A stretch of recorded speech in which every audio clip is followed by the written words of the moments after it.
Okay. Hello, everyone. This is Joseph Avasar with the Israeli-Palestinian Confederation. Thank you so much for joining. We are simulating the creation of we're actually simulating how a common government for the people of Israel and Palestine will work and how it will make peace. We are proposing the creation of a common government for all the people in Israel, the West Bank, Jerusalem, and Gaza to become a common government independent of the Israeli and the Palestinian government and separate from them, so that it is clear we are thinking of a third government common to the people of Israel and Palestine, but we are not proposing the dismantling of the Israeli government or the Palestinian government. We think that this is the best formula to make peace and to give prosperity to the people of Israel and Palestine on an equal basis, based on a democracy that would be on a secular basis, equal to the Palestinians and the Israeli people together. My name is Joseph Avasar, and this is my email, josephavassar@gmail.com. I would very much appreciate getting comments from you after the simulation is over or any time after the simulation. Obviously, I cannot reply to emails as we are doing this live. This is our website. The website is www.ipconfederation.org. And if you go, it's in 3 languages, Arabic, Hebrew, and English. If you go to the English portion and read the Constitution is the Constitution of the proposed Confederation government, the third government. The Constitution speaks about how the common government, the Confederation government, will be created, how the elections will take place, that it will be a secular government based on secular democratic principles with separation between the executive, that's the branch that executes the law, the legislative, that's the branch, the parliament that makes the laws, and the judicial. They are all separate, but they are all Israelis and Palestinians together based on equality. And all of that together is separate from the Israeli and the Palestinian governments. You can also, while you are at our website, you can also go to our frequently asked questions. The frequently asked questions would explain in a question and answer format how the common government will be created and how it will function and what would be the relationship between the common government and the existing Israeli and the Palestinian government. While you are there, you can go to our home page and sign up for the essay competition. The essay competition, the deadline for the essay competition is on August 31st. And you can also sign up for our next few simulations. Our next one is on August 8th with Peter Beinart.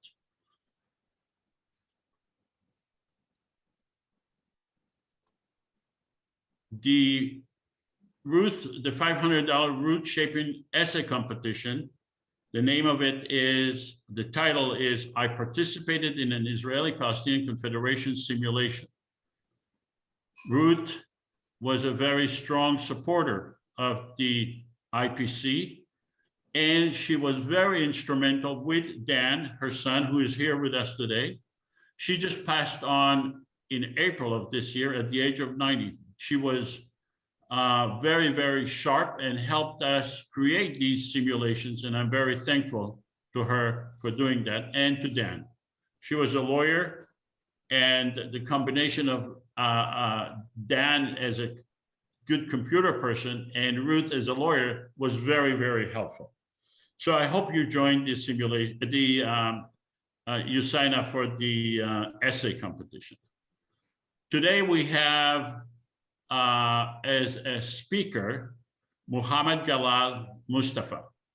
MOHAMED MOSTAFA was an Egyptian diplomat and a former researcher at Brandeis University here in the States, where he studied conflict resolution. His focus is the religious dimension of the Israeli-Palestinian conflict, counterterrorism, and forensic reconstructions in areas of conflict. We expect the simulations to last at least 90 minutes. It usually lasts longer than that.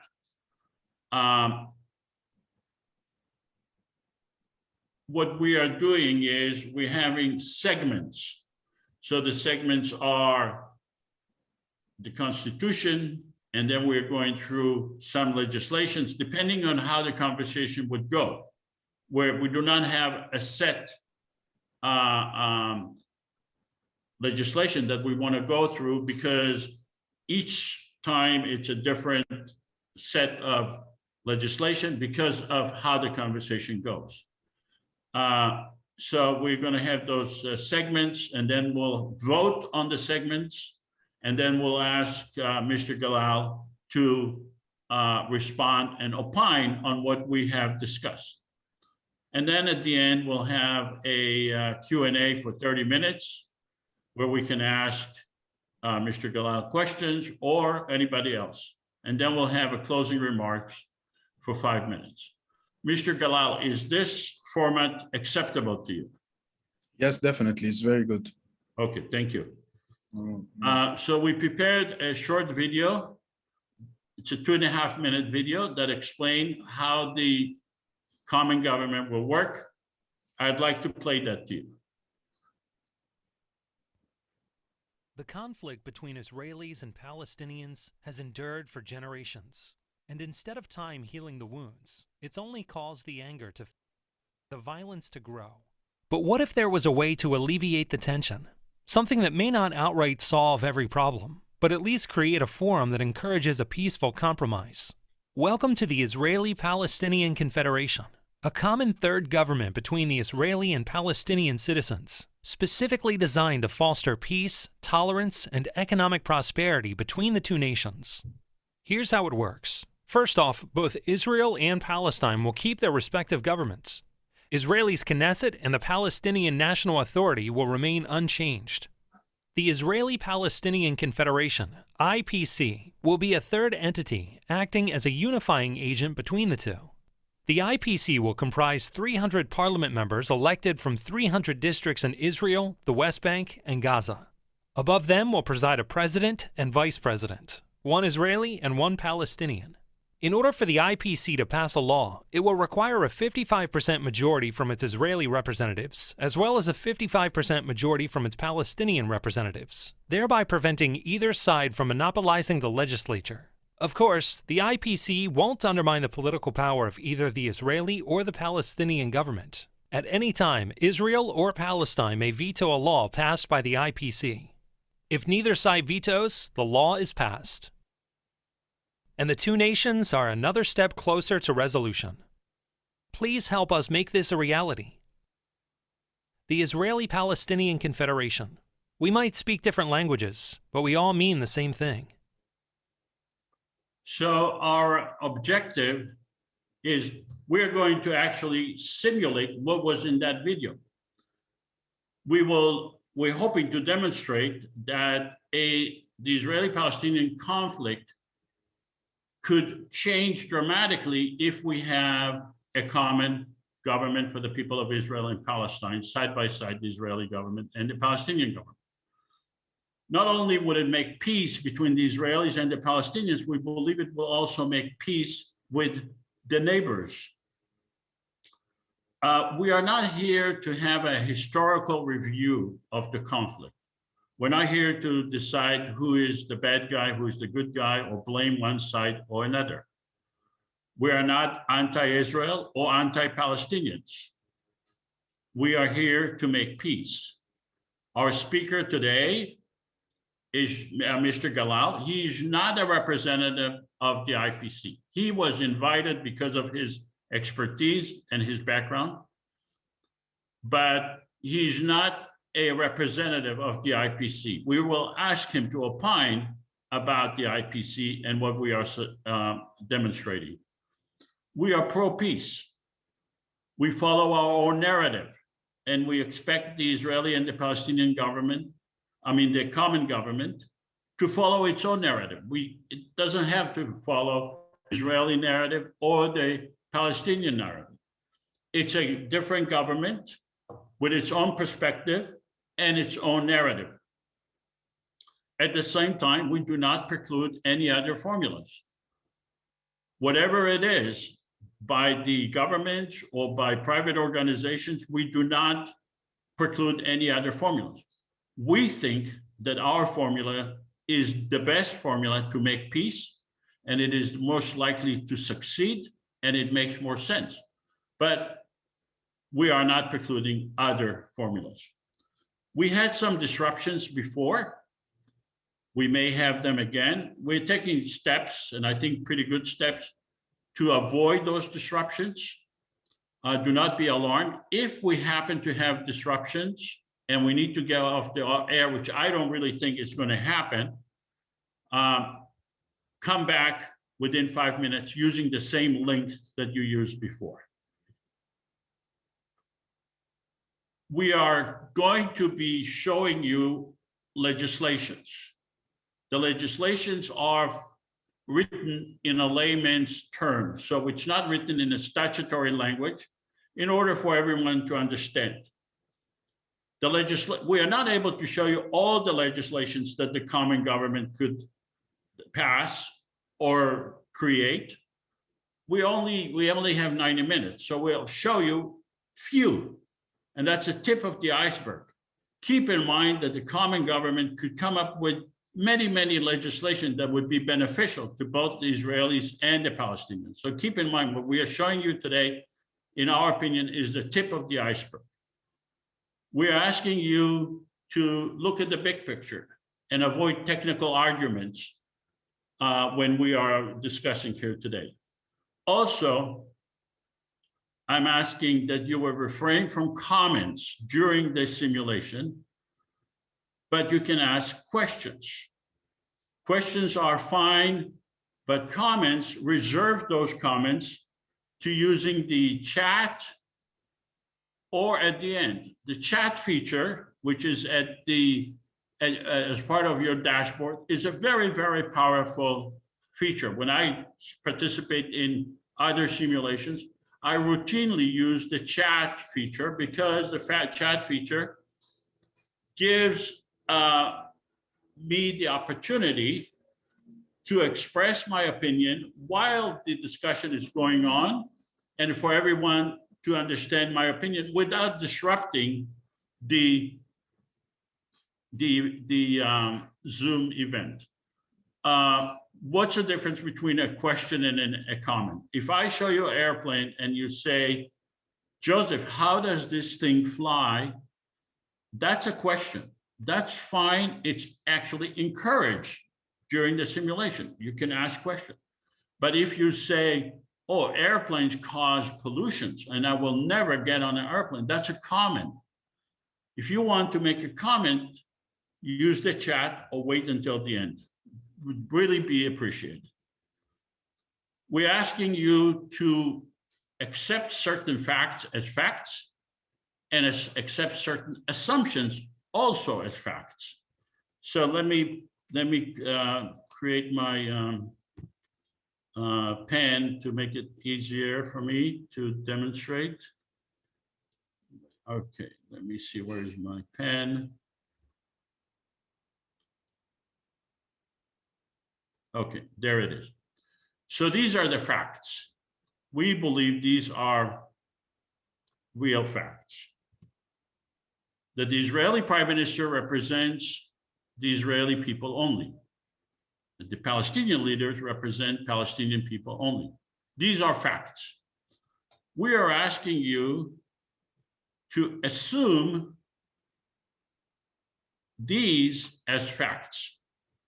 That we had an online platform to create an election. The country of Estonia does its election, 9.5 billion people online, has its own platform, and it's been doing it for many years.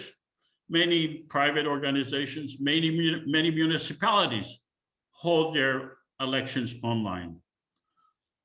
I also want you to assume that we had an election, we just concluded an election for 14 million people. That's the people in Israel, the West Bank, Gaza, and Jerusalem. It's 14 million people. And that we just concluded that 5 million people voted. That 3 million Palestinian voted and 2 million Israelis voted in total out of the 14 million. So that I was elected, I, Joseph, was elected as the president of the entire area, entire 14 million people, because we had an election for 14 million, allowed 14 million people to vote. With the exception, of course, of minors and children, but I think we understand that. So that I was elected as president, I'm Israeli, I received 1.5 million votes. Those 1.5 million votes came from Israelis and Palestinians, but out of the 14 million people, I got 1.5 million people. Then my vice president, she's Palestinian, she received 1.3 million votes. And according to the Constitution, I will be president for the first 2 years, and we will rotate. I will become vice president, and she will become president. I also want you to assume that 300 parliament members, some Israelis and some Palestinians, were elected. And in 300 districts, that each district represents 47,000 people, and each parliament member represent 47,000 people. These are the assumptions that I want you to make. I want you to, so now we have to, as part of the simulation, I'm going to ask some of you to be leaders of the Israeli government or the Palestinian government, including Hamas. So that's part of what we need in the simulation. Do I have a volunteer to act as the Israeli prime minister? I need one of you to volunteer to be the Israeli prime minister.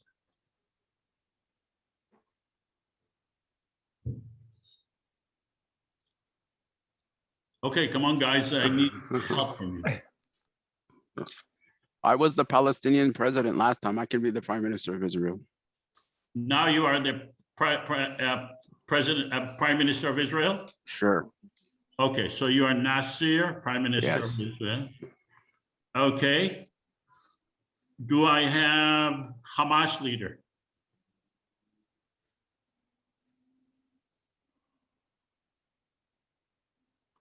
Do I have a volunteer to be a Hamas leader? I'll do it. Okay, Libby. Oh, I'm prime minister, not president. Oops, oops, oops, oops. Do I have a Palestinian president, the Palestinian Authority president? I need one. I'll do it. Letty? Yes.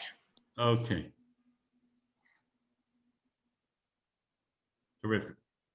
I may ask for more leaders. It depends on the legislation we're going to pass, but the rest of you, I will ask to be either Israeli or Palestinian parliament members in the confederation that we just elected. So, first of all, does anyone have any questions? Not comments, but questions about the assumptions and the facts that I just presented to you. No, Letty, please. no, I don't have Oh, any okay. questions. Okay, and Mr. Galal, are you willing to accept those assumptions for the purpose of the simulation?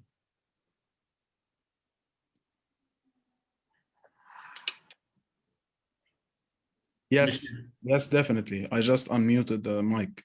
Okay. Are you going to choose to become either Israeli or Palestinian parliament member in this simulation? It would be very helpful if you do. Well, I thought I will stay neutral to the end. Like, okay, so I can choose to be, if there's a shortage in one of the roles, I can fill that place. Is there a shortage in one Well, of the? you could be the speaker, but it also makes it a lot more real when you participate in the voting, because one of the issues will be, well, why did you vote that way? You know, you can still be the speaker, but it would be very helpful. Would you be willing to be Israeli parliament member? Okay, for sure. Okay. Do the rest of you have any questions about the assumptions or the facts? Okay, no question. No, Janine Bronson has a hand up. Oh, I don't see. Okay, you need to speak up. What is the question?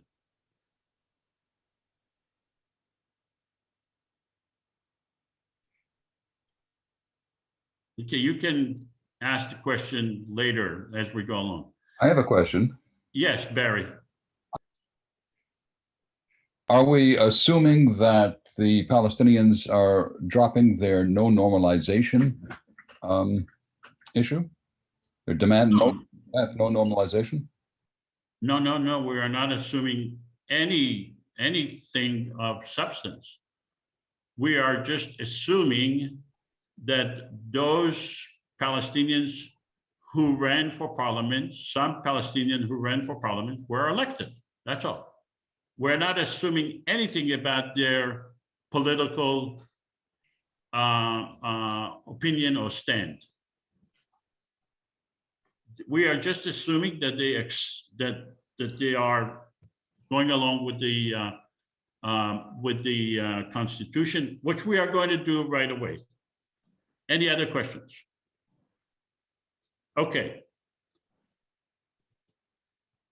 So the parliament members, the rest of you will be parliament members. You need to choose your nationality in your own head. And you need to tell us what it is by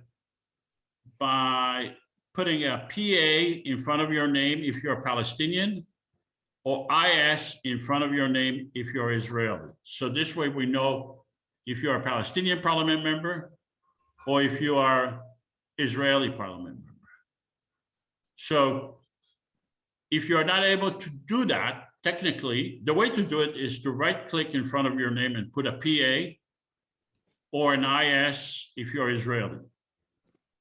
So let me go over some of the participants and check. Mohamed Mustafa, are you, I believe we have two Mohamed Mustafa, interesting. Are you Israeli? Yeah. Okay, so you need to put an IS. Abid, are you Israeli or Palestinian? Today I'll be a Palestinian. Okay, that's fine. Asim Al-Tamimi. I'll put in Palestinian. Okay. Barry Simon. Barry Warner. And Israel. Bob.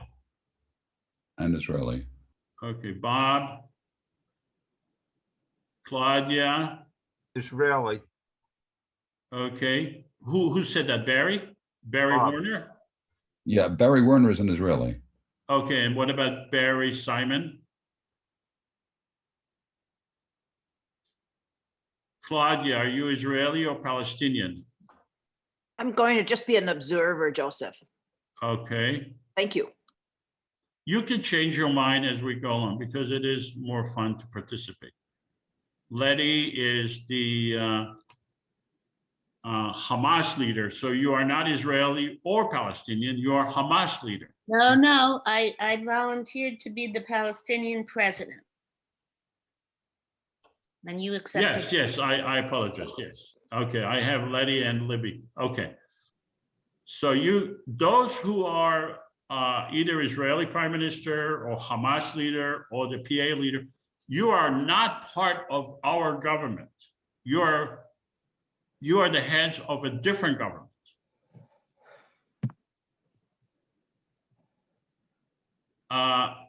Narina, you Israeli or Palestinian? Palestinian. Okay. Nicholas Alice, are you Israeli or Palestinian? Israeli. Israeli. Olivia, southward? Palestinian, thank you. Palestinian. Okay. Thank you. Okay. Shahad, Israeli or Palestinian? Shahad, I'm sorry. Okay, so we'll do the changes. You can text to Dan, or you can text to everyone who you are, and then we'll change it. Okay, so this is good. Now, keep in mind that as a representative, you represent your district only. You ran in your district, you represent 43,000 people. You do not represent the entire Palestinian people or the entire Israeli people. You represent your district. Now, your district could be a mixed district where Palestinians and Israelis live together, or it could be an exclusively Palestinian or Israeli. Keep that in mind. And when you ask to vote, you need to keep in mind who your constituents are. From now on, you are going to be voting based on your district, not based on your own personal opinion. You are now a public representative in the parliament.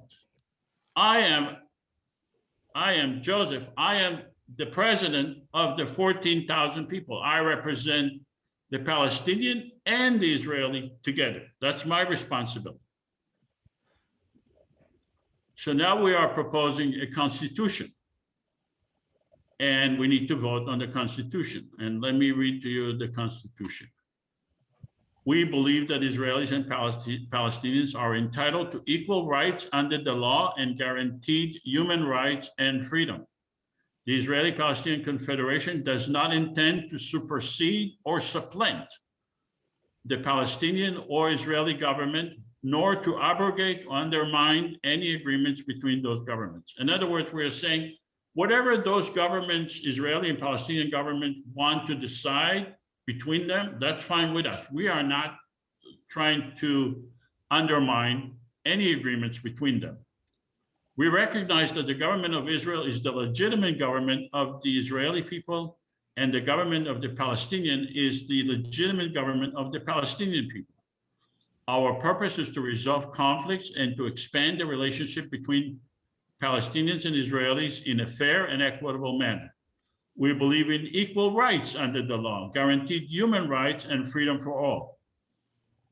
We voluntarily give the legislator and the governments of Israel and Palestine veto power over legislation we pass relating to the sovereignty of those nations. We believe in the separation of power between the legislative, executive, and judicial branches. We believe in the creation of a secular government for the people residing in Israel and Palestine. We believe in having separate judicial branch relating to the Israeli-Palestinian legislation with Israeli and Palestinian judges with a system to avoid biased decisions based on nationality. So The key issue here is this paragraph here.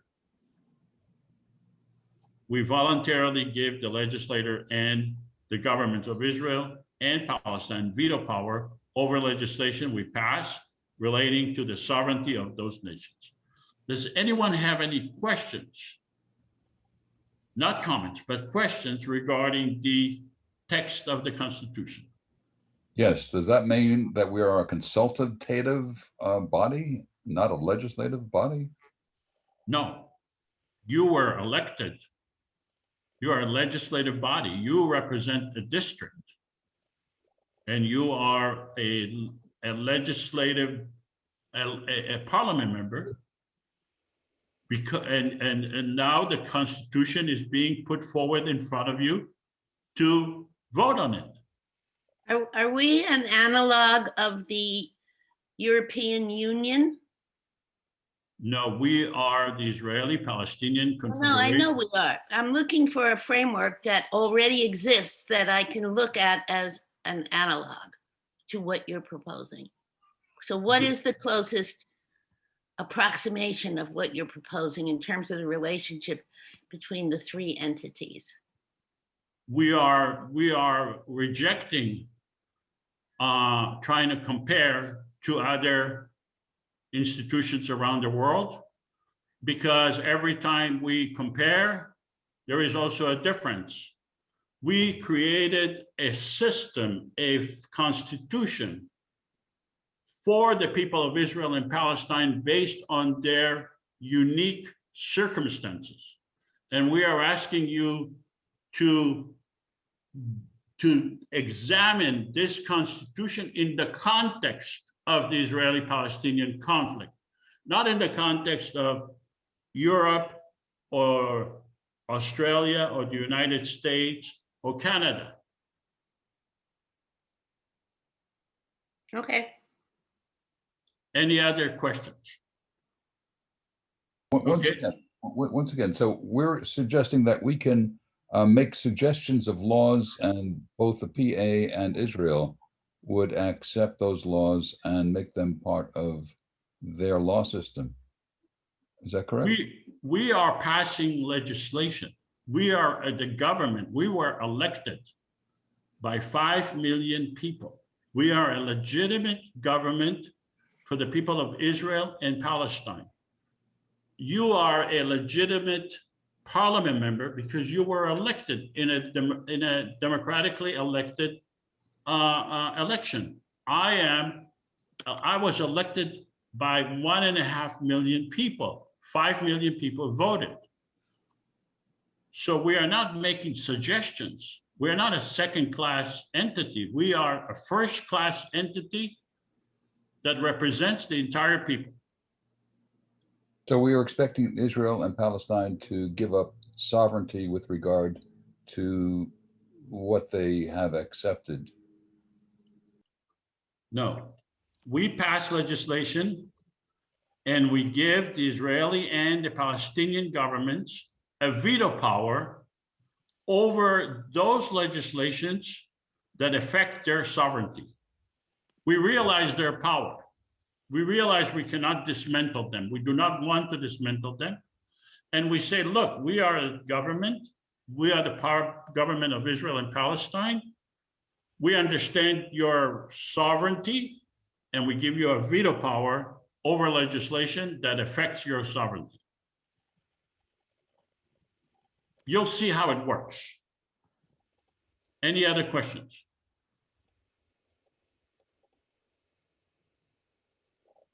Okay, so now we have to take a poll and we'll see if the I'm asking the Palestinian parliament members to vote. Only Palestinian parliament members. Do you support the Israeli-Palestinian Confederation Constitution? Does that include the president of Palestine, myself? No. No. You are a separate government. Okay. You do not have a right to vote. You were not elected by us you're Okay. a separate government. I just want to be sure. Thank you. Yeah. Good question. Okay, so I'm going to end the polling. I'm going to share the results. 100% of the Palestinian parliament members in this government voted to accept the Constitution. I'm going to relaunch the vote and ask the Israeli parliament members, only Israeli parliament members, do you support the Israeli-Palestinian Confederation Constitution?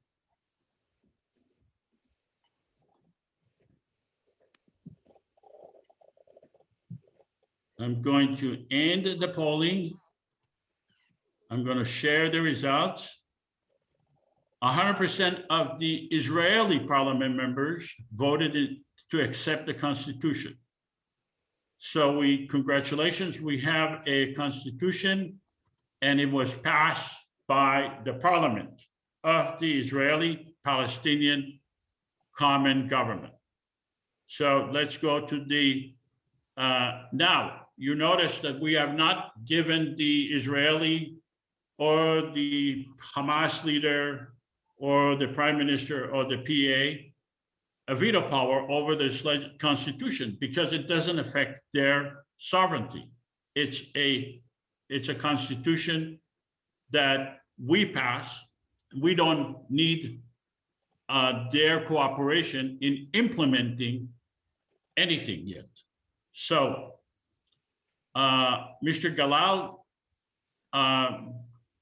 we would like to hear your comments regarding this constitution. Okay, so I just have a quick comment on the we voluntarily give the legislators and governments of Israel and Palestine veto powers. So this article is a little bit paradoxical because if we are elected and we were chosen by the people, then the government, being also democratic and chosen by the people, should have the same opinion that we do, right? Otherwise, how are we elected by these people and the other leaders are elected, but somehow our opinions clash here? You know, I hope that I explained myself well. So if we pass something, we give veto to the governments. So how comes we are chosen and the governments are chosen by the same people? So that was the only thing that I was thinking when I was voting for yes or no. But also I voted yes because I think that in the case of any conflict between the legislation or legislative bodies generally and the governments, this article should be very good to resolve the conflict, because otherwise it's always going to be conflicting. If it is the case that the government's opinions are always antagonistic or opposed to the legislative body, which is us. And in reality, I think that it's almost always that they don't coincide 100%. They're opposed, but not diametrically. You know, sometimes there are some minor differences because the government has sometimes some security considerations that the legislative body doesn't have, and so on. But I think it's a good article overall. So that's the only comment I have. Okay, so your question is, why do we give a veto power to those governments? It's rather not a question, but a comment that if we give them veto powers, it's actually very rare that it's going to be vetoed, any decision we do, because we are elected, right? We're assuming this is a democratically elected parliament, right? And the governments are also democratically elected. So the people who chose us are the same people who chose these leaders. So I don't think it's going to happen that we have opposing views to that extent, right? Like, may I say something? I agree with Mohammed in terms of questioning this, but I think there's an example in reality right now that would deny or defy that assumption that they would vote the same. And that is that the PA and the PLO have signed on to officially the two-state solution. But there are young Turks now who could easily be elected to this third entity, the Confederation Parliament, who believe in a one-state solution now, or any other, who would countermand, therefore, an established policy that's been in effect since, I guess, the Oslo Accords. So how, Joseph, would you imagine that a veto would always sort of torpedo any change? Okay, well, let me respond to Mr. Galal. First of all, it's not the same people who voted in the same election, and it's not the same government. The Israeli people vote in the election for the Israeli prime minister. The Palestinian people vote for Palestinian government. There is no dynamic, there is no similar government. They each vote in their own elections, and it's not the same voters. Additionally, the parliament members, there is no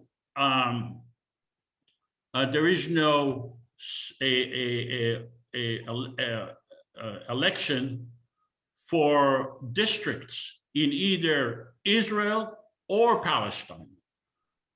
So this is the first time in which districts were created for the whole area, and we have 300 parliament members in the area of Israel, the West Bank, and Gaza. Most of you are parliament members in those elections. Now, regarding the question that they may veto, yes, they will veto. And the idea is that we need to come up with legislation that would benefit both sides, that would prevent them from veto, not prevent them, that they would be happy not to veto. And that's what we are going to go to do next. So I'm going to skip the Pledge of Allegiance and the declaration of intent to grant veto. We're not going to vote on that in order to save time. We are going to go now to the heart of the conflict, or one of the hearts, if we can say that. And that's because of Mr. Galal's knowledge and experience and study on religion. So we are going to pass a declaration regarding religion, a declaration of peace, and we'll ask Mr. Galal to vote on, to opine on it. Now, notice this declaration of peace is not legislation, it's just a declaration of peace, and that's why we're not giving the Israeli or the Palestinian leaders a veto power, but we ask them to make the same declaration. So let me read it to you. Declaration of peace. Our goal is to be a shining example for peace and tolerance. We believe in the respect for all people, regardless of religion or gender. We are committed to protect all people of all religion and to value the sanctity of life. All people are equal. All religions are equal. The practice of religion is voluntary and shall not be imposed. The land belongs to no religion, and no war shall be imposed on the count of religion. We encourage all governments to adopt this resolution. So this is a resolution, it's a declaration. And the key here is this: the land belongs to no religion. Does anyone have question regarding the text of this declaration? I have a question regarding what you just underlined. So I was wondering what would happen to religious sites then, like Masjid al-Aqsa and other ones like it? Either I don't hear you well, or I don't understand the question. Okay, I'm sorry. My question was, what would happen to specific religious sites like the Masjid al-Aqsa, for example? Oh, I see. Well, that would be up to us, the government, to pass legislation, and we do have legislation on that. We are a common government. You know, I'm not the king here. I'm the president. You are the legislative body, Israelis and Palestinians, and it is your responsibility, with my encouragement, to pass legislation regarding the religious sites to all, okay? So we may pass that legislation, we'll see. Yeah, but any question regarding the text of this declaration? Hey, Joseph, can I say something real quick about Mr. Mohammed's comment he had about the veto power? I saw it work in the past, and this is real quick. And in the past, when the president of Israel, a prime minister of Israel, or the Palestinian president did a veto, what would happen was it would go back until a compromise was reached. So sometimes that veto power is used in a way to get both sides what they want, to agree, so that one is not overpowering the other. So in a sense, it's kind of like a safety measure, so that maybe something doesn't pass, but that it'll go back and be changed, so that what the end solution is that something that's acceptable to both sides. Right. Does that make sense, Mr. Mohammed? Yeah, and we're gonna actually see that today. So yeah, we saw that. Let's take a poll on this declaration.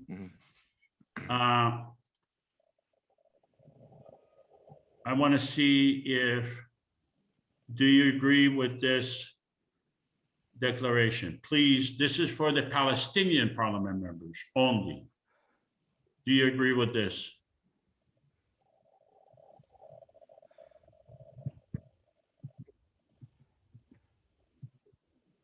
Okay. I'm going to end the polling and I'm going to share the results. 100% of the Palestinian parliament members voted in favor of this declaration. Let me ask the Israeli parliament members. Do you agree with this declaration? Israeli parliament members.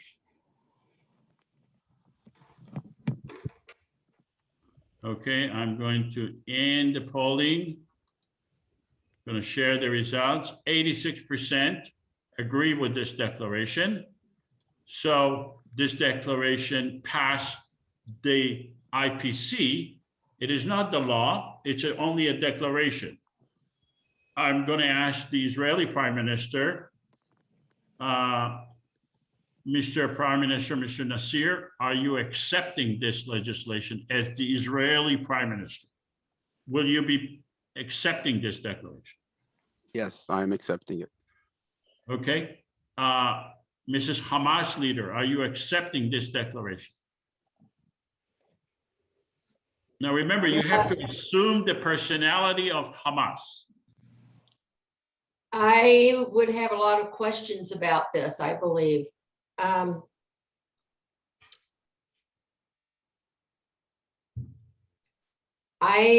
not sure about some of these issues. I think I might have to say no here. Okay. What portion of this declaration are you not willing to accept? Well, respect for regardless of religion or gender could be a question that would come up in my community of people. And then about the land belongs to no religion would be, I think, needs a lot of conversation about what that fully means. Okay, so you are not accepting respect to all religion or all gender? Are you having a problem with that? Yeah, I think I'm having a problem with that. It says we believe in the respect for all people regardless of religion or gender. Do you want that eliminated or you want that changed?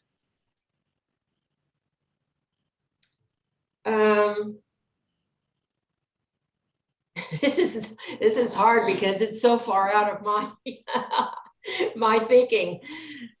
I'm trying really hard to imagine being a Hamas leader. Well, you Um, volunteered. I know, you begged me. Okay, so let's Okay. just, Let me, can I think about it and, yeah, okay, okay, but you do have a problem with the land belong to no religion, right? yes, yeah, Okay, that's your real, true, yeah, honest to God yes, problem. yes. You have no problem with giving respect to all people. No, I give respect. Yeah, you have respect to all, okay. So we would, so what about the PA leader? Do you have, do you accept this declaration? Will you be willing to accept this declaration? Palestinian Authority President Letty. Okay, we'll let her, well, we already have an Wait, objection. I couldn't find my mute for a second. I accept the declaration, but I understand what Libby is struggling with, because I know that there's going to immediately become an issue about the Temple Mount, and you know it's gonna make a problem for me. Okay, So right. I'm just aware, I'm anticipating to the degree that I think that clause in the declaration will have to be qualified. And I assume that, Okay, speaking All for my right. Muslim citizens. okay, so we passed the legislation. We are a separate government. This is a declaration, but we would like to include you. It's important to us to include you. So we have an amended declaration. Our goal is to be a shining example. The same thing with the exception of this.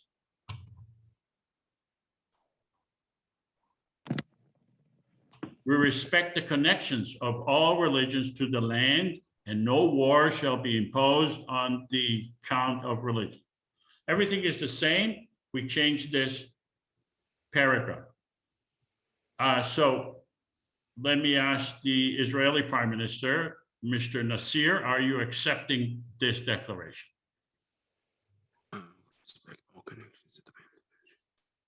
Yes, actually, I like this one better.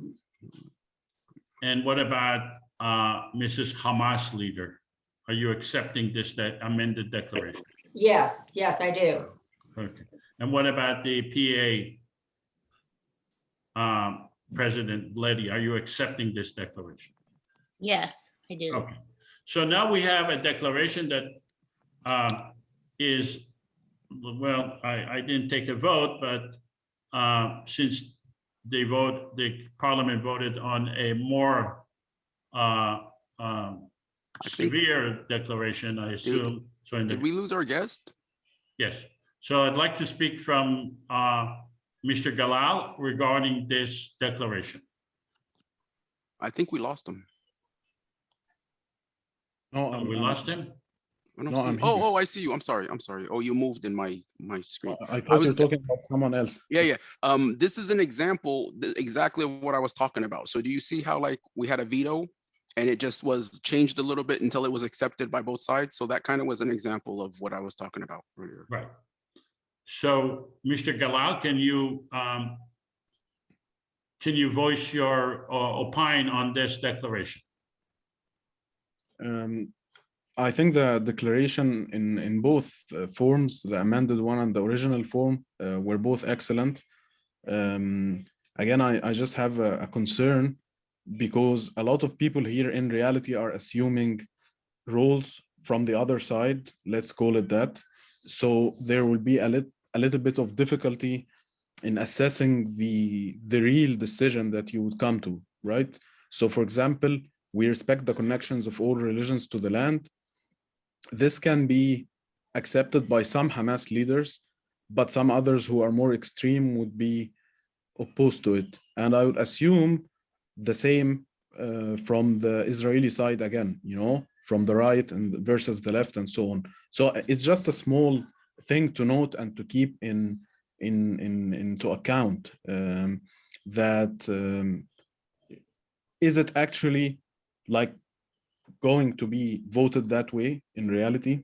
The second thing will be that the neutrality of the body can be questioned by those of the extreme right on both sides, if you know what I mean. Like, it will be always thought like the extreme right in the Palestinian side would think that the whole thing is not neutral, it leans towards Israel, and the extreme right in Israel would say that we are actually pro-Palestinian and so on. So it's actually a good exercise to try and assume the role of someone from the different opposing point of view, because that is actually very, very beneficial in several things, in mirroring and in creating empathy or trying to understand the other's point of view.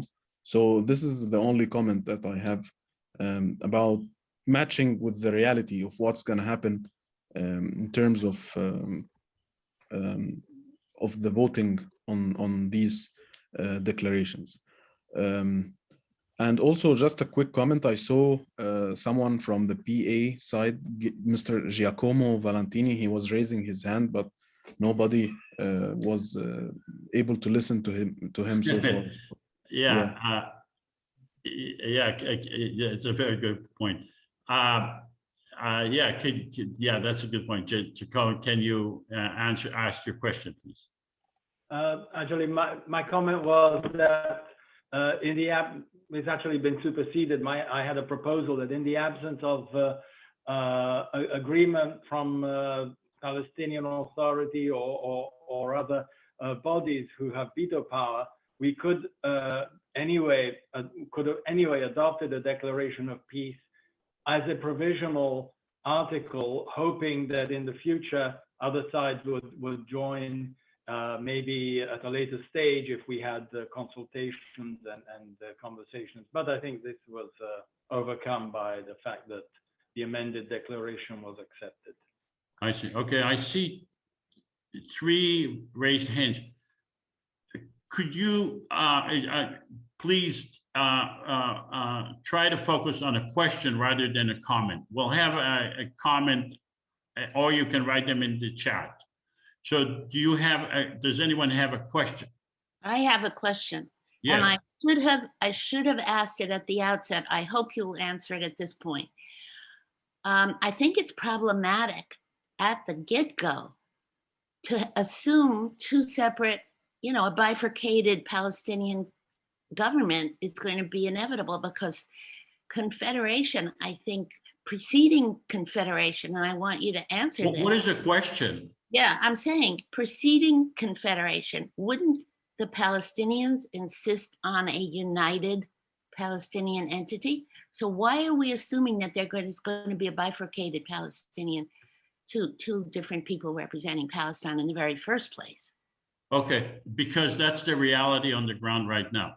We are assuming right now. And we can, so we can go back to. Yeah, I'm sorry I didn't raise this then, but I can't imagine them proceeding that way. Okay. I raise it every time, and I agree, but it's okay. Okay, so that's fine. Then let's take a vote. Oh, good. We are the Confederation government. We decide who we think has sovereignty and who can have our veto power, who we give our veto power to. So let's take a vote on that. We need you to, how long does this go on to 11? Okay, so the declaration of intent to grant the veto power. We are today. We've been elected. We are the government today. Giacomo, mute yourself. So our declaration is the Confederation is the government of the entire population of Israel, the West Bank, and Gaza. We hereby bestow a veto power relating to legislation affecting sovereignty to the following: the government of Israel, the Palestinian Authority, and Hamas. This is who we decide whether or not to give. Let's take a vote on that. But that's not up to us. That's my question. It's not answer your, it's not, it does answer your question, because we are the legitimate government and we decide who we want to give a veto power to. This is in terms of the Confederation, not in terms of Palestinian society or the Palestinian government itself. In terms, read the declaration. Yes. We hereby bestow a veto power relating to legislation affecting sovereignty to the following: the government of Israel, the Palestinian Authority, and Hamas. So let's take a vote. Israeli and Palestinian parliament members, do you support the declaration of intent to grant the veto power?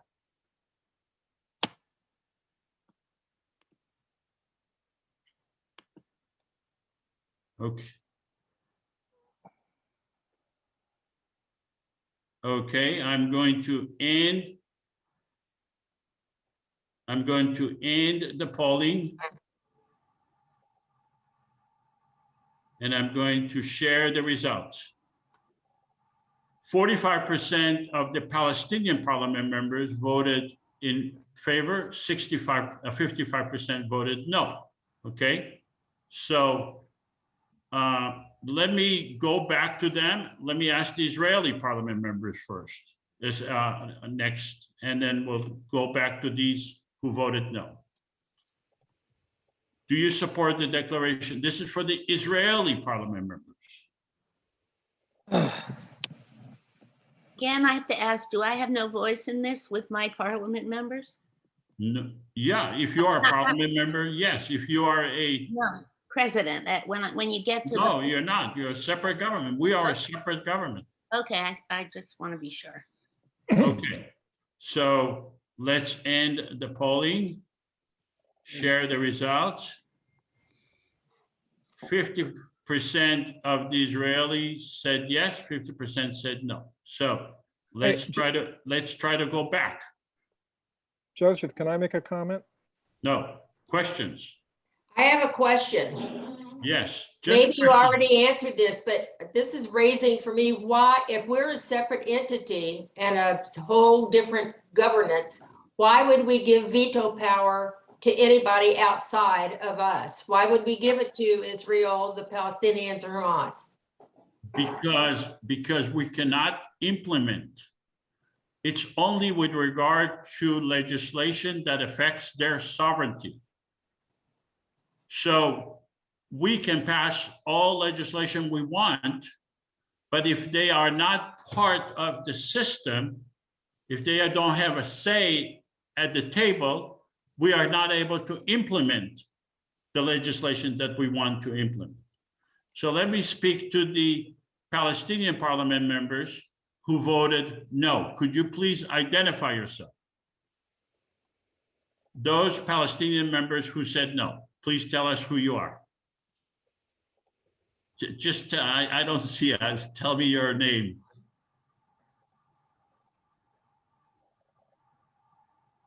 Art Okay. Keeley, Okay, and why did you vote no? because I don't think it is practical for the Confederate to get involved in this. Well, you are a parliament member. No, You are I mean, saying that your whole parliament position is useless?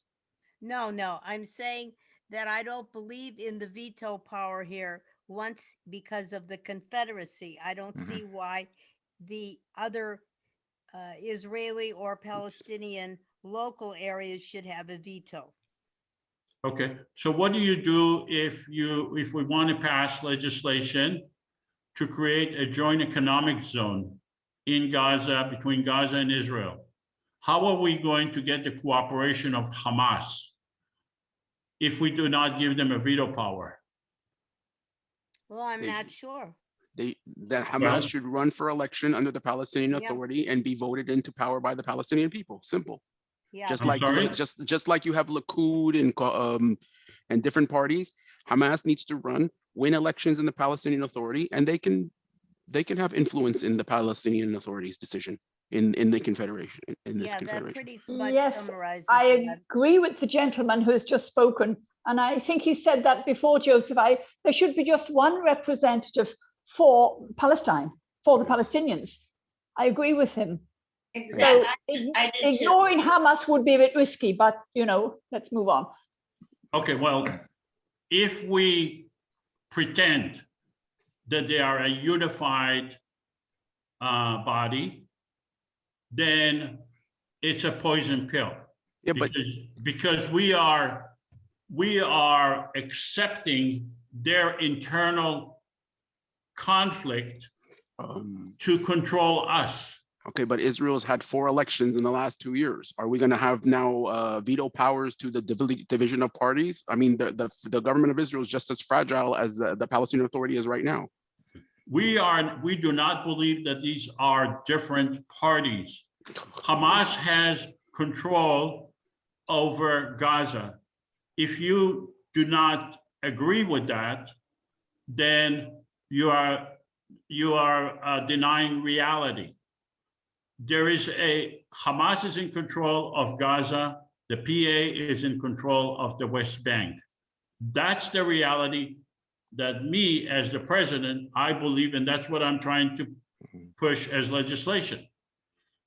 And I am saying that in order to pass legislation, you need to have Hamas in the table, or to get their cooperation. If we do not get Hamas, we're not going to get their cooperation. We're not going to get anything done.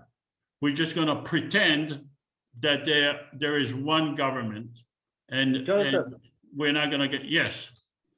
I have a question about this veto power. Can we change in the future? Can the IPC take another vote in the future to change our conditions for veto? For instance, stripping Hamas of a veto power if, for whatever reason, we decide to do so in the future, 6 months or a year from now. Yeah, that's not part of the Constitution. We can change that at any time. If there is a change, we can. This is legislation. It's not Constitution. We can change that. Anything is changeable. Yes. Joseph, when you say it's denying reality, that they're separate right now, it's also denying reality to think that they would ever participate. I mean, this goes back to Genesis, the creation of the whole Confederation framework.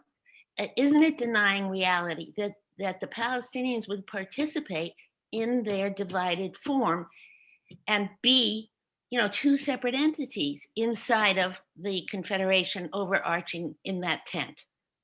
Isn't that denying reality? When we all know they wouldn't do it. The reality is what's going on now, not what in the future. Right now, Israel is fighting with Hamas. It's not fighting with the PA. Israel is having a war with Hamas. Hamas is having a war with Israel. So you can't deny that Hamas is a powerful entity in Gaza. This would just be. And that's why the PA canceled elections, precisely because they're having a war with Hamas for power. Right. And So that's you want us to get into their own internal fight and pick and choose who is the leader. I don't think we should do that.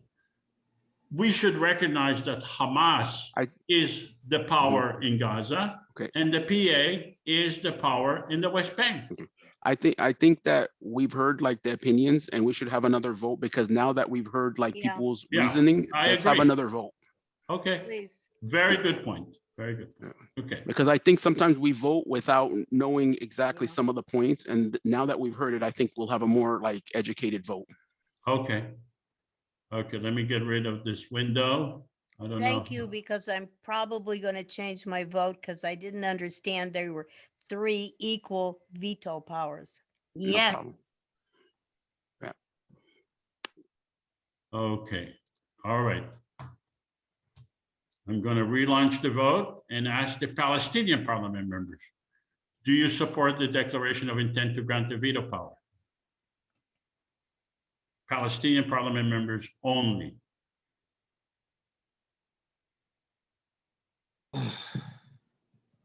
Okay, I'm going to end the polling. I think there is one more Palestinian who didn't vote, but I'm not gonna wait. Okay, so I'm gonna end the polling, share the results. 86% of the Palestinian parliament members agree to give all three entities a veto power. I'm going to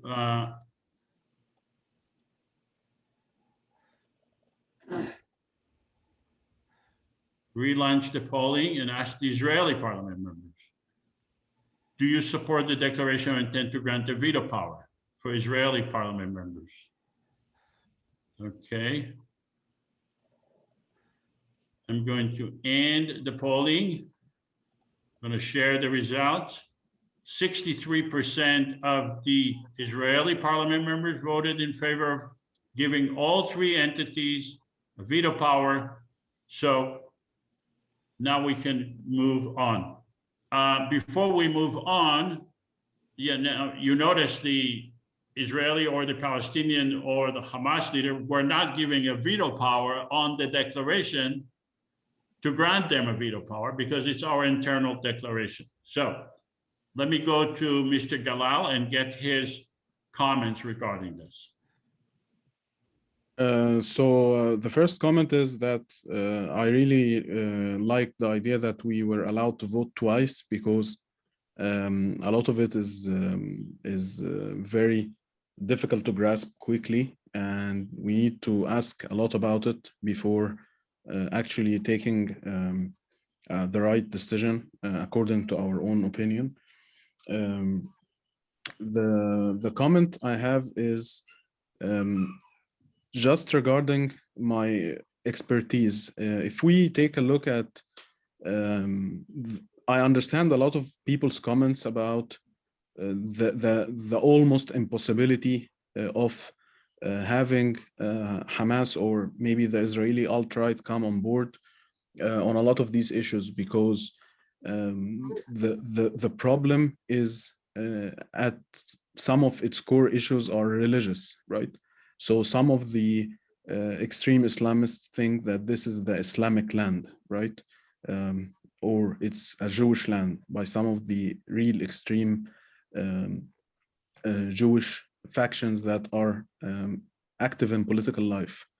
So the idea that now in reality Hamas has the power, yes, but it's also a little bit unrealistic to assume that an entity which came to power by elections and then destroyed the idea of democracy would be willing in the future or in any scenario to actually participate in a democratic process, right? If they will get on board, there should be either pressure or like carrot and stick approach, right? Either you'll get benefits from that, whether it be economical or maybe other forms of help from someone, I don't know, like a third country which is interested in the Confederation's approach that could promise help, economic or developmental or whatever. But just the idea that we in the future can get an entity like Hamas or the alt-right in Israel to agree without even addressing that possibility is the thing that like always comes to mind when we think about it that way, right? So that's the only comment I have right now. And I don't know if I made myself clear or not, so. Okay, yeah, you mentioned a third government helping, but actually we think that it is us the government that can help. But so we have a lot of legislation regarding Gaza especially, and that's a joint economic zone between Gaza and Israel. And that's where Hamas, the cooperation of Hamas is extremely important. So let's pass legislation on that, a joint economic zone between Israel and Gaza. Exclusive IPC management and control. It will be exclusively controlled by the Israeli-Palestinian Confederation, not by Hamas, not by Israel, but by us, the Confederation government, the common government that will have we will have education, institution, industry, agriculture, sewer treatment. You know how bad the sewer treatment is in Gaza. Desalination plants for water, solar farms, wind power, and green energy, international airport and seaport, equally acceptable to the Israeli and Palestinians. And here we give a veto power, but before we give a veto power, let's see if we have questions regarding this legislation. Do we have any questions about the text of this legislation? Charles, do you have a question? No, I don't have a question. Okay, so since we have no questions, and this is going to be submitted to the Israeli and the Palestinian leaders for a veto, because they have a veto power. It affects their sovereignty. So let's take a vote on that. Joint economic zone. Let's have the Palestinian votes first. Do you support a joint economic zone? Palestinian parliament members only, please vote.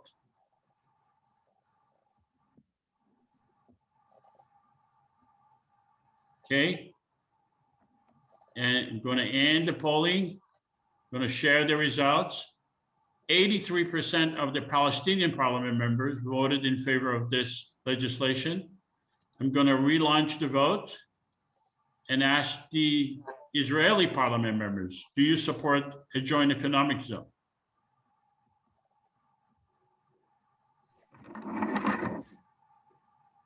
I'm going to end the polling. I'm going to share the results. 100% of the Israeli parliament members voted in favor of this legislation. I'm going to go now straight to the Hamas leader. Mrs. Hamas leader, are you going to veto this legislation? No, I am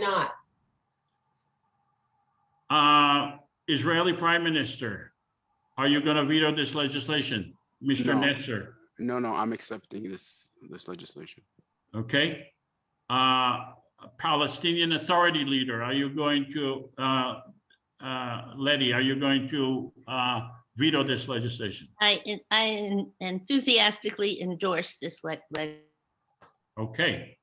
So now we have important legislation that was passed by the Confederation government and accepted, and we can start looking forward to better future for the Israelis and the Palestinians.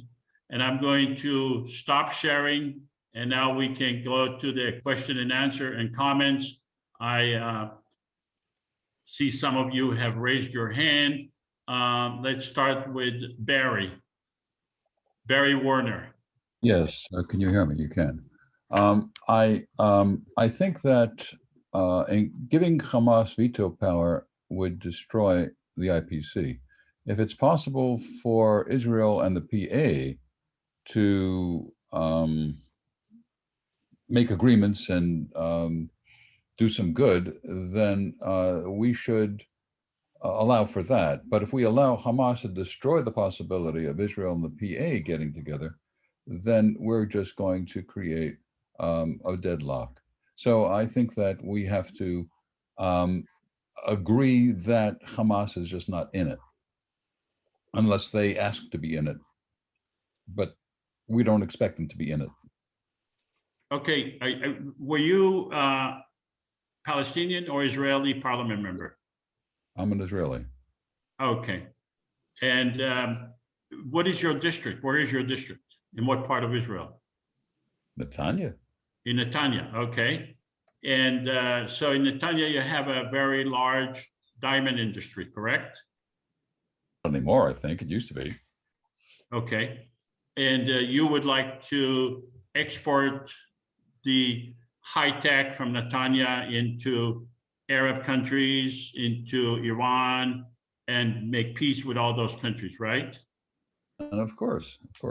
So how would you fly, how would you build an international airport that would include Gaza? How would you deal with the SOAR, with the desalination, with all the issues that are between Gaza and Israel if you exclude Hamas? I don't see that we can. I would, as I said before, I'd be willing to cooperate with the PA. I don't expect to be able to normalize relations with Hamas. Okay, so I am the president, and we have our own narrative. We do not buy the Israeli narrative or the Palestinian or the Hamas narrative. We create our own narrative. And I believe that the moment we accept the Israeli or the Palestinian narrative as our narrative, we will be destroyed rather than be able to have our own ability to make peace. That's my response to you. But the majority voted in favor of including Hamas. Okay, so let's go to Giacomo and then Phil and then Letty. So, yeah, my comment was I worked on EU affairs for many years, so I'm quite familiar with national vetoes and parliaments that have to try and overcome stubborn governments. And I think, excluding one party because we don't want them to have veto power is the wrong approach, because ultimately it comes back to bite you if you have later on. So it's difficult, it's hard, but it has to be done. It has to be done every single time. And what comes out of it in the end is that probably going to be better than what it was before consultation and before dialogue. So you are in favor of giving Hamas a veto power? For the moment, for sure, yes. Okay. Okay, let's go to Phil. So after Phil is Letty and Olivia. Olivia, I'm sorry, yeah. Okay, let's go to Phil, Letty, and Olivia. Hi, everyone. Okay, I'm saying something on the same issue similar to what Barry said. I am an Israeli and a peace-seeking Israeli, but I don't believe that giving Hamas a veto power will serve the interests of the Palestinian people, because they don't seem to be behaving in a way that they care about the Palestinians in Gaza. And so I think they're bad for Israel, they're bad for Gaza, and I, as an Israeli, even an Israeli peacemaker, would not be inclined to legitimize them in any way until they change their ways. I would agree with what was said earlier, that if they became democratic and they legitimately became a democratic government for the Palestinian people, I'd be all for it. But at this point in time, I haven't seen that happen. And so I wouldn't want to support them being part of this or given the power to disrupt it. And that's why I voted every time against granting the veto power. And I'd like to ask a question on that matter to our speaker, if that's possible, because he's an expert on religious matters. In his opinion, would it be possible for Hamas to sign a document that includes the words "all religions are equal," which we passed earlier, but I don't believe that Hamas would be able to sign that unless I misunderstand them. So please, I'd like to hear from our speaker. What's the truth on that matter? All right, so you want me to respond now, or we should listen to the last question and then I respond, whatever you both like. Go ahead and respond to what Phil is saying. Phil is asking you, would Hamas agree to sign a document that says all religions are equal? Well, theoretically, everything is possible, you know. So the idea is with okay, from a religious point of view, if we're speaking about the main problem with the religious narratives is that they are antagonistic by nature, you know, they're diametrically opposed by nature. However, I have seen instances when you will find, for example, people from the extreme right have things in common with people from the extreme right of another religion, right? Very, very, very small things, like, let's say, modesty in dressing, for example, just a small thing that seems that to everyone that it's a small thing, but it's in reality what it can create is some sort of understanding of that other extreme party, right? So how does that relate to Hamas? Hamas, it's, from my analysis now, this is an opinion rather than it's an opinion based on my own analysis, is not entirely like basing their decisions on religion alone, right? I would say that who the people who are really affected by religion are the people, you know, the religious people. I'm not talking about the government.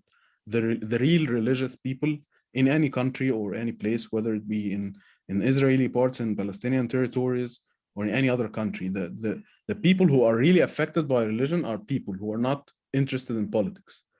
So an entity like Hamas definitely should be given veto power if it's going to serve the process as a whole, right? And they can get to agree and put aside the religious problems, which they just use, right, to gain popularity, or what they used to gain popularity. But it needs both pressure and incentives. If these two things do not exist with Hamas, then there is no way, in my opinion, that they will agree to anything. But from what we see, for example, when they have some issue that they're not agreeing with, Egypt, for example, steps as a country, as a state, and they act as an intermediate like entity between Israelis or the Palestinian Authority and Hamas, right? And they get to agree to things that they wouldn't. But how does it happen?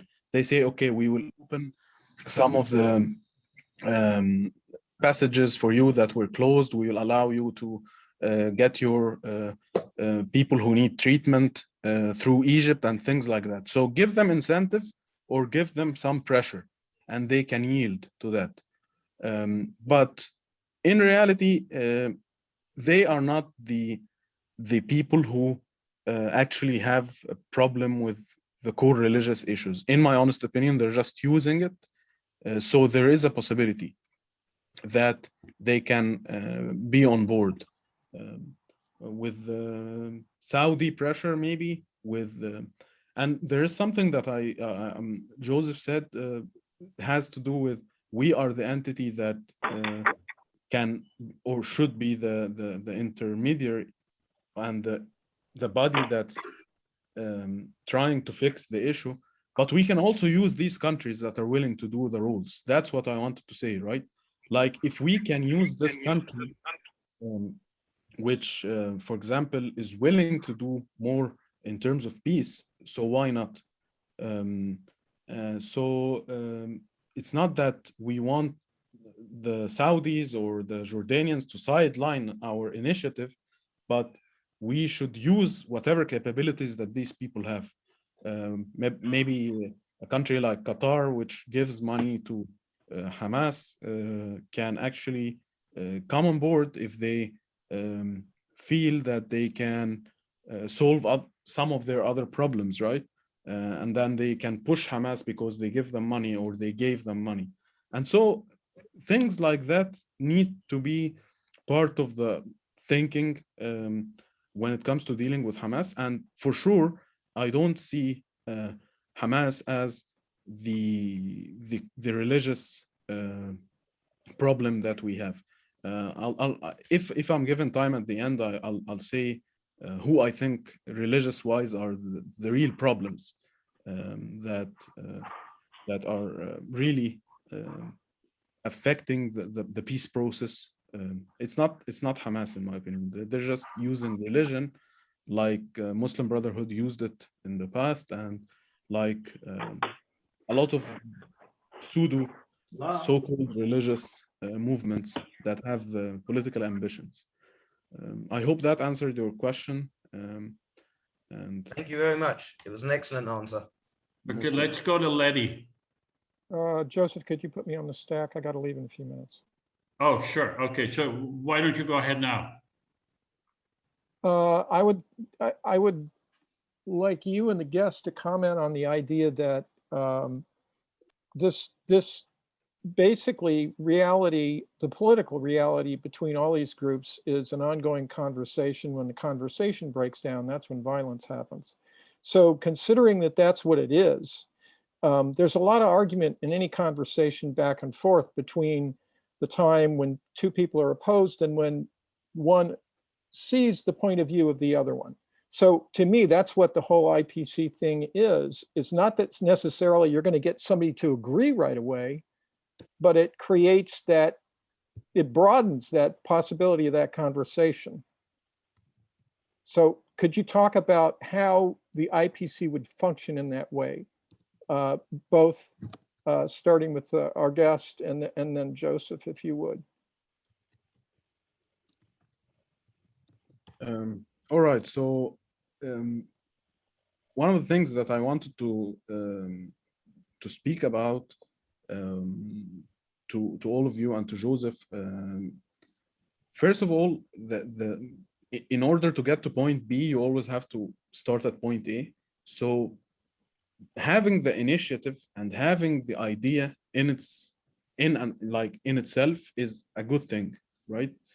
Getting people from various backgrounds and various beliefs, various nationalities who came across the conflict in any way is a good thing. Definitely, it does involve real Palestinians and real Israelis. We're not people from a third country, all of us talking about it theoretically. So you have people who actually have been in the conflict in one way or another, and they get to talk to one another, voice their concerns, and say what they think is going to work or not in real life. And so the existence of the initiative itself, personally, I salute Joseph and the founders for the idea, because all what I've seen is when you have people's diplomacy, public diplomacy, that's not done with the governmental bodies, it always tends to be formless. There's always no real form taking place. You get some people visiting both sides, sitting with both sides with the different factions, but there is no real or physical reality that's being created to provide an alternative, right? So now with this physical reality that's being created, there's a bigger possibility for a momentum to build up, attracting people from both sides, from different schools of thought. And the thing that really interested me is that my focus on research was the religious matters and the conflict from religious points of views, which is something that when I was in the US and at Brandeis, a lot of the people found it to be very secondary, right? And they didn't give it a voice. Even though my professor, he was a peacemaker, he was actually, he was himself involved in religious conflicts. That's why he endorsed my research. But it was, in my honest opinion, very marginalized. So now that I get to say what I need to say, or what I think is necessary, is actually showing that this body is creating a new reality that also has an out-of-the-box thinking, right? You're not using the same methods. You're not just labeling Hamas as terrorists, or you're trying to do something, and this physical reality will do new things. It will create new things in real life. If you get more politicians on board, more people connected to the governments of both sides, even Hamas people, there can be a real thing that can be created out of the initiative and the Confederation. And I think that also there's something that serves that, which is there is also another reality, which is you see, for example, a lot of Arabic countries are leaning more towards peace now, right? Like the Emirates, for example, or Morocco, or even we heard about Sudan, right? And it's what's happening is that the reality is serving the purpose simultaneously when this Confederation is actually working. The reality is also serving the process. The Saudis are now on board. They maybe had a lot of relations with Israel in the past, but it was all hidden. But now everything is coming to the surface, right? So it seems like there's a time for this. It's time to have a decision now about this matter. It's not just talk and prolonged talks and people going to Oslo to talk, and no, it's there is something that's being done here, and it's always better than nothing. And I see that the idea of having a body which has both Israelis and Palestinians, it brings automatically to my mind India for some reason. I don't know why. Like, sorry, it brings what? It brings to my mind the Indian democracy, in a way, right?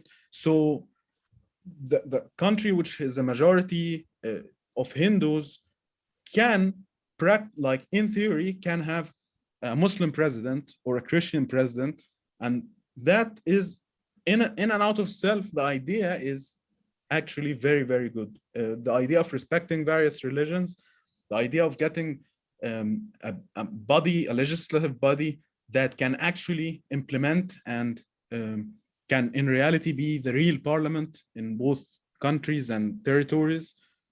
So there definitely is a huge potential for the Confederation, and I think that the reality will change in the future, and I think that the Confederation will actually achieve something. So I hope that answers the question. And all right, let's go to Letty. I'm sorry, Letty. Yeah. Letty? No problem. I was very happy to hear what Mohammed just had to say, and would like to hear more. I'm a veteran of 40 years of Jewish Palestinian dialogue, so it was up my alley. The vote is the question is whether or not I feel Hamas should have a veto. Is that correct? No, you raised your hand to. Oh no, I thought you were asking my vote. I was just very eager to make the point, which I think is comparable to my feelings about the possibility of a what do you call it in the U.S. Congress, filibuster in the Senate, and that is, yeah, I'd love to have a filibuster now when the Democrats, when the Democrats need it, but eventually I'm going to regret it if we're ever out of power. And I feel the same way about denying Hamas a veto. It's then they'll feel entirely entitled, empowered, and rightfully so, to veto something that we care about, that I care about. So I don't think we can deny a veto if that's part of the Constitution. Okay, let's go to Olivia, and then Libby, did you raise your hand? Yes. Okay, Joseph. Sorry. Can I speak? Okay, Olivia, and then Libby. Can you hear me okay? Yeah, we hear you great. Okay, Joseph. It's very, very nice to have our guest, and I thank him a lot for being with us. He's very interesting. Of course, it's essential to speak to Hamas. You make peace with your enemy, with your worst enemy. You sit down and look him straight in the eye. There's no way of not including Hamas. That's I think pretty essential. How did the Brits Wait, Olivia? Hamas is not the enemy. Hamas. We have 60 parliament members from Gaza. Yes, I understand that, Joseph. They don't view Hamas as the enemy. I understand that, Joseph. I consider, but my personal view is that Hamas is a symptom of the occupation, exists because of the occupation. There are lots and lots of things to be said, but we don't have the time. But then you and I have spoken about these things. Oh, I absolutely agree with you, Joseph. Absolutely. But talking about, making peace with the difficult elements, the British ended 30 years of really awful terrorism in Northern Ireland by taking on board the Provos, the IRA, Sinn Féin, call them what you may, spoke to them. I mean, I know it's not similar, but there are parallels with between the two situations. There are parallels, definitely. About the religious aspect, it's very, very interesting. And one has to say that one has to also say the whole land issue, the Israelis, I think they might veto, they would have to repeal their 2018 nation state law. I mean, that is in contradiction to the land belonging to nobody. So that's getting a bit technical, and you don't like us to get too technical. And also Jewish people and evangelicals, though they're not part of the equation, people do think that, the Old Testament God said that Israel, and nowadays Jewish people do think that it's their land, and the Jews from all over the world, the Palestinian, the autochthonous population are not, just not part of it. So that would be very difficult to overcome. We know that, but we think outside the box, Joseph. We have to move forward and think outside the box, because the reality is war. So one has to be positive and invent other solutions. So it's wonderful that you have founded this IPC. I'd like to hear the others. Thank you. Okay. Let's hear from Libby and then Nasir. And if you have your hand raised and you don't want to ask a question, please lower your hand. I'm going to call you if I see your hand. So Libby, Nasir, and Barry, and Olivia, if you can lower your hand unless you have another question. Okay, I just wanted to make a brief comment that I think we've struggled today, and this has been a very productive dialogue. And I was wearing the Hamas hat, which was a challenge. And I did write something in the chat, which I'm sure needs filling out, but it was just that I remembered a number of years ago when Hamas won the election, and the United States at least promised whoever won that election, we would back them. And as soon as Hamas won the election, we reneged and we did not back them. And we posed them as an enemy almost immediately. And that's been the way it's been ever since. So picking up on the word respect today, which was very helpful, I think we have to begin thinking about how we're going to respect all peoples with all points of views and include them. They must be brought to the table. When people are left out, they are angry, they are hurt, and desperate people do desperate things. And that's what Hamas has been doing, whether we agree with their level of desperation or not. I think that to do this right, everybody has to be welcomed to the table and treated with respect, including Hamas and including some very right-wing Israeli leaders as well. Very well said. Let's go to Nasir. Yes, thank you, Joseph. I wanted to take advantage of Mr. Mohammed being here since his expertise is on the religious dynamics of this conflict. It seems to me like always when we talk about religious extremism, we focus on Hamas, and as many of you guys might know me that I'm really critical of Hamas, being a Palestinian and someone who's very unhappy with them. But as a Palestinian who's been to Palestine and Israel several times and has a home there, I don't see them as the religious problem. I see the armed religious extremists, the settlers who run around with machine guns and who attack Palestinians. So I wanted to hear, because he touched on this in his comment, that he wanted to take the opportunity to talk about what he sees as the religious threats to the peace process. What are those threats, sir? Thank you so much for your question. It's actually, so if you talk about where does the religious problem lie? There was a YouTuber who would convey the questions of Muslims and Arabs to Israelis in the street, and he would pick people randomly and vice versa, and they would be asking really questions at the core of the conflict. Like, for example, would it be possible under the most extreme religious Jewish narrative that you can still keep the mosque and refrain from building the temple again and reviving it over the ruins of the mosque, right? Very extreme questions. And the idea is, a lot of the religious extremes never actually, first of all, they never try to let the truth be when it comes to reality and when it's shown in reality, and they try to hide it to serve their agendas. And the reason for that is, it's better to keep your extreme followers ignorant. It's just a thing with all religious extremists, not only religious, but any kind of extremists, right? They never let the truth be heard as it is. So, for example, just away from Islamic and Judaism matters, you have a lot of people in the Sunni Islamic world who actually think, I'm talking about common people, right?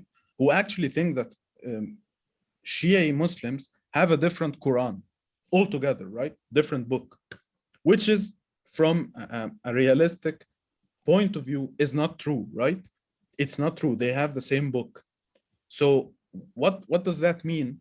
It means that you can, when there is no conversation going on, you can keep feeding through this ignorance the extremism more and more, right?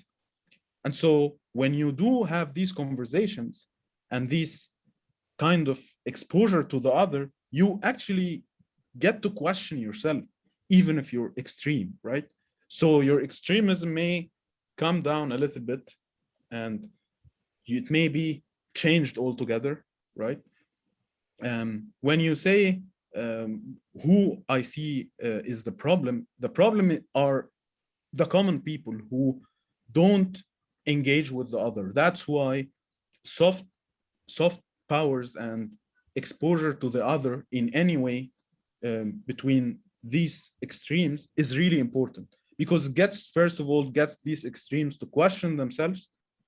It also creates new realities and destroy some fallacies. So I've personally spoken to some really extreme Jews in the US, and on the matter of rebuilding the temple, some of them were really very diplomatic in their answers, but some of them were like, yeah, in the end times, it's gonna happen. It's a self-fulfilling prophecy. That's just gonna happen, right? But we don't work on doing it. So it's not our thing, but there will be a figure who will come and do it for us, right? So assume from a realistic point of view that figure never comes. So they have or they are ready to accept the existence of the mosque until that happens, right? If it happens, right, from a religious point of view. From the other way around, there are people who think that a Muslim figure would come and liberate, like the Mahdi, will come and liberate the land from the Jews, right? But if you talk to some of these people who believe that and tell them that there are like Jews who have lived there for generations, and Hebrew was used for generations, And it's not something that came to be suddenly in one night, that it was all Arabic, right? And suddenly Hebrew fell from the sky in this region.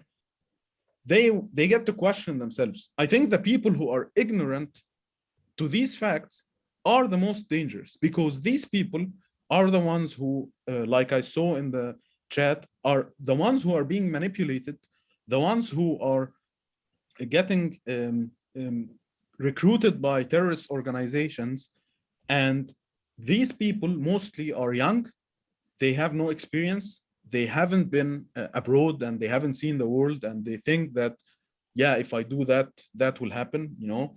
And when reality hits them, or if reality hits them, there is a potential for change, right? But the problem is not Hamas itself, because if you change the way the dynamics of thinking within Gaza, they won't be able to put up with Hamas for much longer, like in reality, right? On the Israeli side, for example, I can't remember, Yigal Amir or Yigal Amir was the person who killed The assassin. the assassin. He assassinated Rabin, right? At the same exact time, another person in Egypt assassinated the Egyptian president, right? So these people, the two extremes here, are in love theoretically, right? Because they both agree on the same thing. We can't have this. But you look at both these figures, what happened is the Israeli, even rabbis, the big rabbis, they condemned these actions, right? What happened from the Egyptian side, a lot of the religious figures condemned the actions of these extreme groups, right? And a lot of people came to see that in reality, you didn't do anything, right? In reality, you didn't change anything. So they came to question and re-question themselves. These are the real danger. These people are the real danger, because in that case, the two countries agreed, but the people did not agree, right? Still, this has to do with also naturalization, normalization of relationships. What is peace if you have two countries sign an agreement, but still not allowed for people to travel freely between these countries? Not because they're gonna run into legal problems, which is, yeah, still a part of it, but also because the people still don't accept it internally, that at least they need to see what that other country or people are. A lot of it is religious, right? A lot of it comes really from a religious point of view. Like, these are Jews are bad, these Muslims are bad, like, but when they talk, they may find actually a lot more to agree with one another than to disagree, right? So that's what I think about the matter, and that's why I think Hamas or the extreme right, even the extreme right in Israel, may be very theoretical about some things, but when the reality of the political landscape hits them, as soon as they're in the Israeli parliament, they start to realize we need to concede, right? We can't. It's impossible to not concede, right? Like, they wouldn't agree to military service, but then the Israeli government found a way to incorporate them in military service through having this extremely religious units, right? Which they are one unit. But the religious concepts that they had changed when they hit reality, when they faced reality, when they got involved in real political work, and that's what happens. But if you just sit in your corner, right, without engaging, that's never going to serve anyone. Just to give a quick analogy, if you get two fighters, two boxers in the ring, and they're just in their corners, they're never fighting, that guy will think I'm the best, that guy will think I'm the best. As soon as they get punched, their first punch, they will start knowing, oh, I can get hit, I can hit. We're similar, right? I'm not superior to that guy. So the truth is, the elements that are ignorant due to systematic ignorantization, if that's the term I can use, right? Or just due to lack of exposure, are the dangerous elements, especially in countries that are affected by unemployment, with low economic indexes, right? Things like that. I hope that answered your question, and I hope that gave an insight into how the religious dimension works a little bit. Let's go to Barry. Thank you. Thank you, Mohammed. I actually wanted you to speak, and I was concerned that maybe you had some prepared notes for us that you were not being given the opportunity to deliver. So I did want to hear what you had to say. But also with regard to our previous discussion, I think that you were talking about Hamas would come forward if it had something to gain by joining. And I'd like to suggest that if Israel and the PA get together and have some achievements and invite Hamas, then that might be an inducement. So you and I disagree about whether Hamas would be disruptive. But anyhow, I do want to hear more of what you would like to tell us. Barry, were you a radio announcer of some sort? I wish. No, I'm not. You have a very professional voice. Thank you. Okay. So yeah, with these comments, I just want to make some concluding remarks, if you don't mind. Let me share the screen again.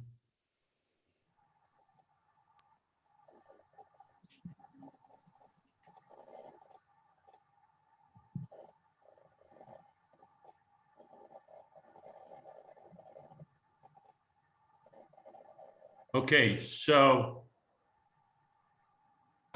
it is possible to create a common government if it has to be a grassroots effort with a grassroots financial support. We would need to educate and recruit candidates for parliament in Israel and in the West Bank and Gaza. So I'm asking you to share this vision on social media, if you can. I'm asking you to continue to participate in future simulations and also contact the media that you know, or if you want me to contact the media, let me know who you know in the media. I would be happy to contact them.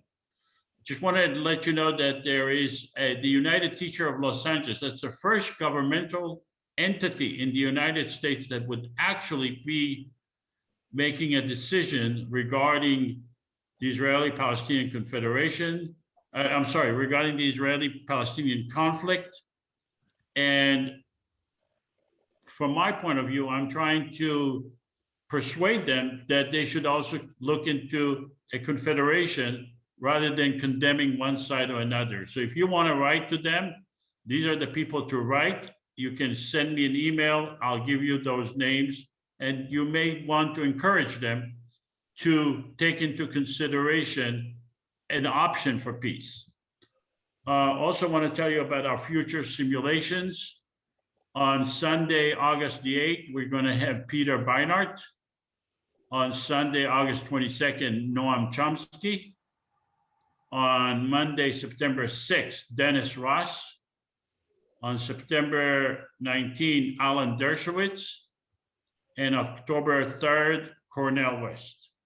So I hope you join. When you get the link, send it to your friends to get to join.